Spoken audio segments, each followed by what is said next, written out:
All right, guys, welcome back to another episode here of Worst to First on hoopslounge.com. We have the second best team in the Western Conference on tap. These are your LA Clippers, Showtime Clippers, whatever you want to call them, Lob City.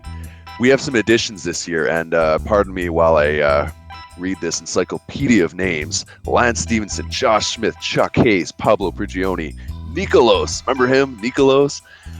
Wesley Johnson, Luke Richard Maba Amute. Can't wait to see that jersey. Paul Pierce and Cole Aldrich with no significant losses. If this was a couple years ago, I don't think they would have been able to afford this team, but this is a team that was really good last year, and they just added a bunch of talent. Now, I know, Justin, you're really high on these guys, so I'll let you lead this show. Why are the Clippers so dangerous in this regular season? Well, to me, Spurs are going to finish with the number one seed in the West, at least in the regular season. I think this is going to be the season that Blake Griffin really establishes himself as a strong MVP candidate. I personally do really like his chances this year of getting MVP, especially if they were to get that number one seed. He's just such a talented player that can rebound, assist, score inside, outside, handle the ball. He really does it all and has evolved as a defender as well. You still have one of the best point guards in the game in Chris Paul. You have fantastic depth now, which was an issue for the Clippers. They basically just needed anyone with a pulse on the bench because they didn't have that last year. They had Hedo Turkoglu playing significant minutes last year, Big Baby Davis. Players that are completely at the end of their careers and unable to contribute, and they still were very successful. They went up on the Rockets 3-1. They coughed it away, but they had a complete lack of depth, and Chris Paul was dealing with a hamstring injury. If you have a bench where you're not having huge drop-offs from the starting lineup and Chris Paul is healthy, maybe you're going to the Western Conference Finals. So this is just a team that I think they've added a lot of depth. They added veteran presence like Paul Pierce. I think the structure that they have in place is going to help them maximize guys like Lance Stevenson and Josh Smith. Stevenson was legitimately an all-star candidate 2 years ago. Charlotte was just a total disaster, both from a team and individual perspective when it comes to Stevenson. But I think he's a prime candidate for a bounce-back year. So with two MVP candidates on the team, tons of depth. I like their coaching with Doc Rivers. I just think this is a legitimate title contender in the West and one of the favorites to come out of the West.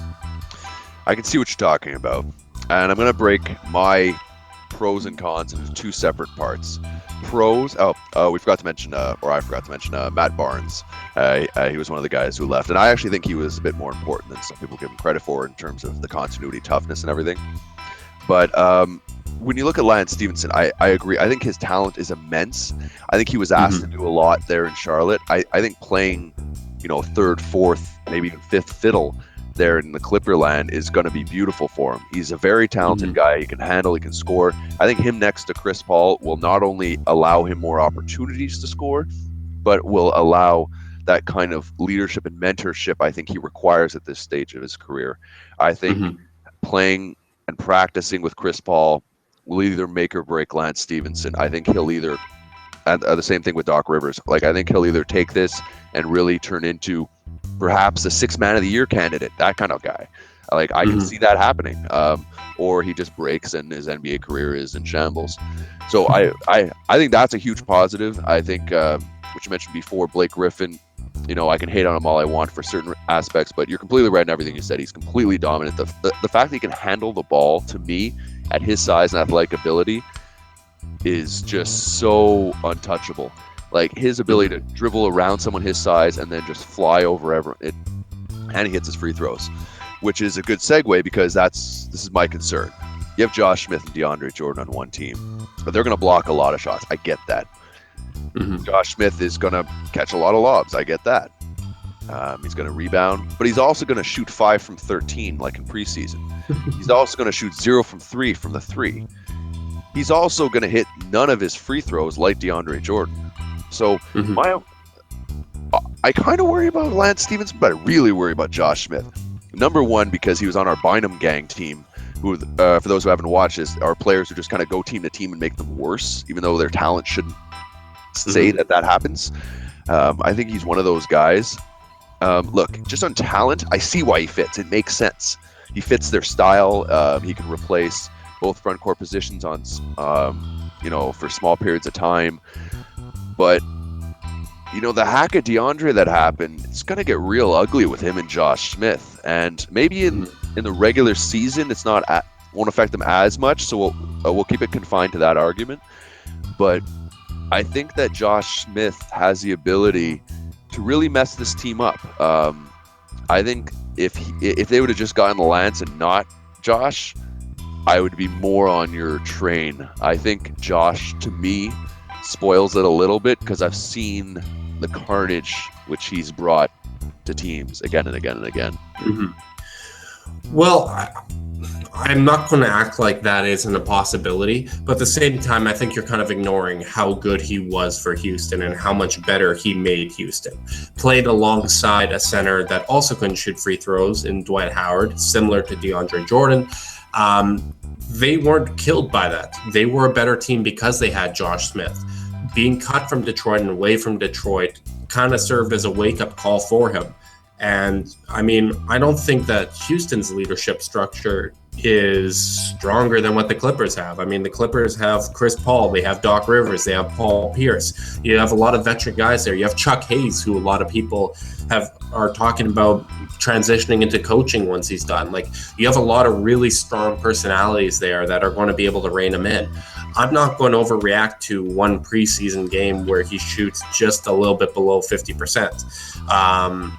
And that's, I mean, to me, that seems a little bit ridiculous. I think what he can add in comparison to what they had last year in Big Baby Davis, in Hito Turkoglu, and all these other guys that are just complete cast-offs, I think what he can add in a limited role is going to be more than he's going to take away, especially with the leadership structure that's there. So assuming that the wake-up call is still resonating, that he still realizes why he was cut from Detroit and plays like he did in Houston in a support role off the bench, I think that's going to really pay off some dividends for the Clippers.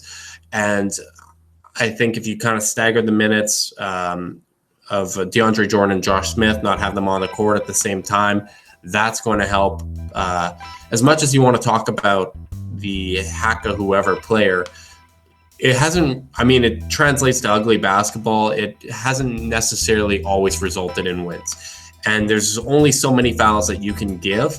And if you have, like, let's say you're the Warriors, you're not sending DeAndre or you're not sending Draymond Green to foul intentionally 3-4 times, and then he's playing in foul trouble for the rest of the game. You can't do that with Bogut. Like, there's only so many fouls you can give that you're also jeopardizing the fact that these guys could pick up fouls normally, and all of a sudden now you might have to rest a Draymond Green or a Klay Thompson or whoever you send to get those fouls. So I don't think it's necessarily a winning brand of basketball to do the haka whoever.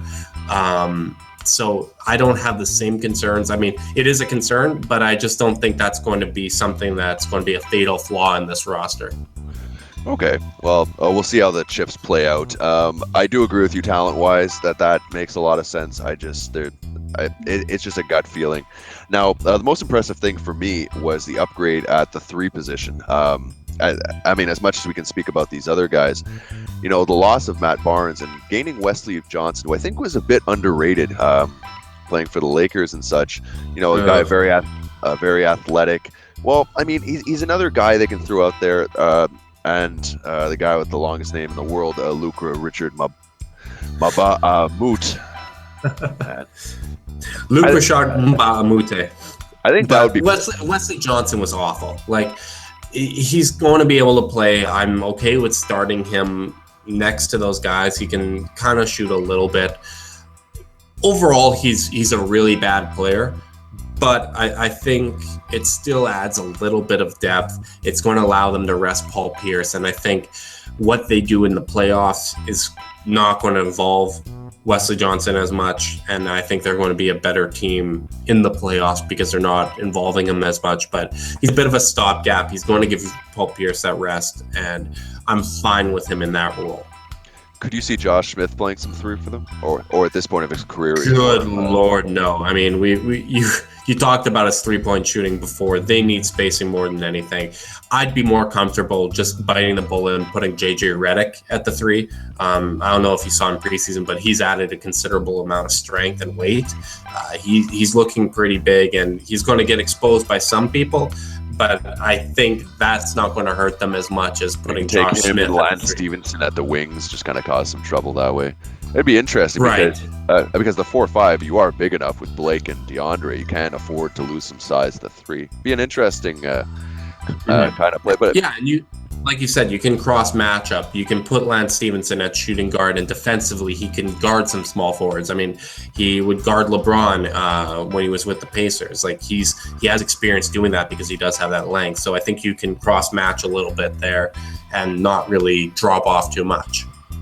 Oh, exactly. And I think, this whole puzzle is going to take a little bit of getting used to. Now, I know some other teams in our rankings in the past, we brought them down a little bit lower because they're going to take a while to get used to it. Look, the core is here.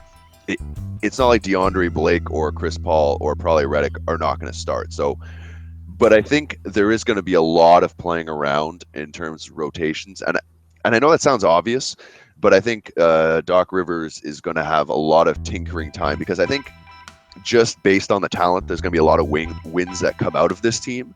So I think he can afford to, like maybe some game, like really, test out some of their bench bigs, some of their best bench wings, and to really find that playoff kind of rotation. Because while they've added all these guys, look, we all know in the playoffs, you keep it down to 8-9 players, maybe 10 if you're the Warriors, But but usually it's going to shrink. So you've got those 4 guys who are legit. So out of this whole list, you're probably playing 4 or 5 of those guys.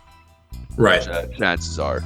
And like Josh Smith, Stevenson, Pierce are probably gimmies. And then Jamal Crawford. Yeah. Again, sorry. Jamal Crawford. I'm actually really got your 8. Yeah, I'm actually really looking forward to a Jamal Crawford, Lance Stevenson backcourt. I feel that could be some fun stuff. Like this is going to be a really, really fun team with a lot of terrible names to pronounce. I wouldn't want to be their announcer, but I don't know. I just think there's so much in terms of volatility with the bench. But you know what?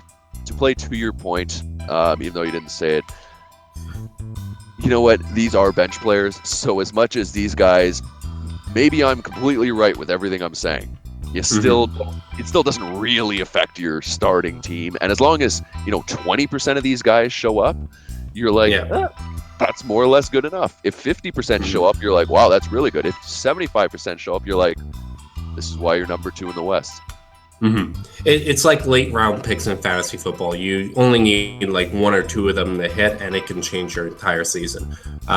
They didn't have anything last year, so if any of these guys work out, if Paul Pierce can do his playoff magic like he did last year, that's just going to be such a huge boost to a team that was already a very good team. And with improving Blake Griffin, I think that might be enough to really put them in that upper echelon in the West. I totally agree on his ability to stretch the floor, and we're forgetting that Blake, he's one of those players. He's kind of like Kevin Durant. We just look at him, we're in awe of his athleticism, his ball handling, his shooting. His range is extending and extending. They could put a lineup where they have Chris Paul with Redick, Pierce, Blake, all spreading the floor and allowing DeAndre to get a little bit more of that more pronounced look in the offense, which he was begging for, which is a bit of a strange one, right? Because he's not exactly an offensive guru, but maybe if they do that, and you know what, the best thing to happen to DeAndre, I think, could be Blake learning to shoot and improving his percentages and his range, because when you have 2 guys who want to continue Lob City, it's great on the fast break. When it comes to a half court set, you want to space them out a little bit more and give them room to operate. Yeah, it gives them room to run the pick and roll, which if you have a properly spaced pick and roll can be terrifying to defend, especially when you have a Chris Paul who it looks like he's running it, but if you back off him, you give him space, he can hit that mid-range pull-up, or you can find JJ Redick, one of the best shooters on earth. He can find him for a Griffin now. He can find a Paul Pierce. He can find a Jamal Crawford. Like, there's a lot of options there, and the threat of those other options is going to open up those offensive opportunities for DeAndre, which at this point, DeAndre is a really underrated offensive player. I think his defense is overrated. Outside of rim protection, he's not consistently in position. He's not a great man defender. We've seen poor offensive players kind of go off on him in the past.